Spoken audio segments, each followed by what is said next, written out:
Hello and welcome to Racers Now, where in this video we're going to be taking an anti-post look just 5 days away at the opening race on Arc Day, Sunday the 4th of October, and Sunday the 5th of October, and it's the Marcel Boussac for the 2-year-old fillies, 12:40 UK time, over a mile, 14 in there at the minute hump, and there's a usual story at this time of the year with all juvenile Group 1s pretty much.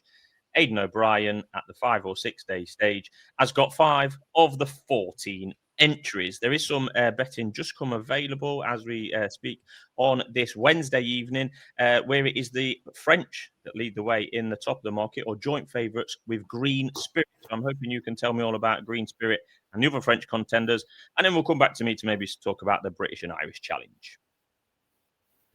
Yeah, hello. Good to be back. Only a couple of days to go now. Looking forward to going out there again.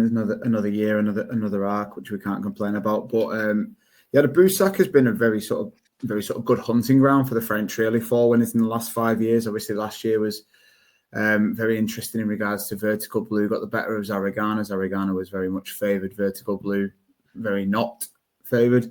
They've both gone on to have very different sort of seasons. But yeah, we're looking at the top of the market. You can see there's obviously Green Spirit at the top of the market. Christopher Head for the Wertheimer brothers. Unbeaten filly to start. Group wins the last 2 times, including over the mile at Longchamp and the All Mile. That's a pretty good line, really, because if we look back a couple of years, Zelly that won for Andre Farb won the All Mile before she went on and won the Boussac. So it's a pathway that's semi well trodden there. We'll get to that a little bit later on as well. I've got down. She's not much of a shower. She's just a bit more of a goer. She puts her head down. She'll keep going. She'll just power through. Looking back to the last race, she was it was a bit messy, to be honest. Actually, she was bumped twice in the home straight. She motored really. She really won the race between the 400 and the 200. Really, she did a 10-second furlong there, and then pretty much cruised in from there. So I think she's a very likable filly. Really, to be honest, I don't think there's a problem with the ground. Obviously, it wasn't the best last time she ran. I don't think it'll be an issue this time. Obviously, the ground we've had, the forecast is an absolute mess at this moment in time. Nobody really knows what's going to happen. It was 14 mil on Tuesday. There was 40 mil on Wednesday. There could be 4 millimeters on Thursday. It's all over the place. Just take an umbrella, take a big coat, take a hat. That's all we're going to say. But yeah, she's 9-4, so she's right at the very top of the market. But I would say she's probably worthy of that price, to be honest. I think she's got a really good chance. If you want to look a little bit further down, 2 of them are pretty much sort of together at the same price. You're sort of looking at 8-1 for Ozone, who's also in the Wertheimer colours, trained by Christophe Furland, who could have a big weekend.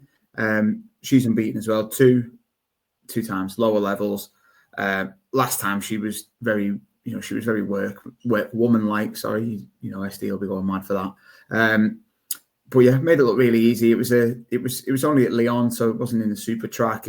The ground was very soft. It looked like, she's gonna have to make a big jump if she's going to get to sort of the Green Spirit level. Let's be honest. Probably the second string as well. I would expect. If Green Spirit does go, that Guillaume will ride Green Spirit. But who's to say that might happen? And then last of all, probably Narissa, Graffard, the Aga Khan, 3 runs, 2 of which she's seen pretty much the backside of Green Spirit when it comes to the most important part of the race, which is going past the post. They must have thought quite a lot of her, really, because she went from a maiden to a Group 3 at Deauville, on the next race. But if we look back, Green Spirit went easily past the last time, so she'd need plenty to turn it around and to reverse that form, personally. So those are the sort of the main contenders from my point of view. I think you're going to cover a couple of Aidan O'Brien fillies, and then if you want, I can sort of wrap it up at the end. But Green Spirit will be my pick for the race. Yeah, looks to have obvious chances. They're unbeaten in 4, as Hump says.